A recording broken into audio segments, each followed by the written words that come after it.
Hi everybody, I hope you are doing well. Today we will talk about how to fix or how to solve the problem of buffering on Pixiv app. You will click on settings. You will click on apps, default apps, app settings.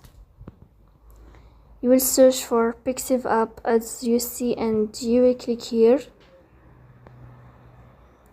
In this page of app info, you will click on first stop and you will click OK. You will go here to storage.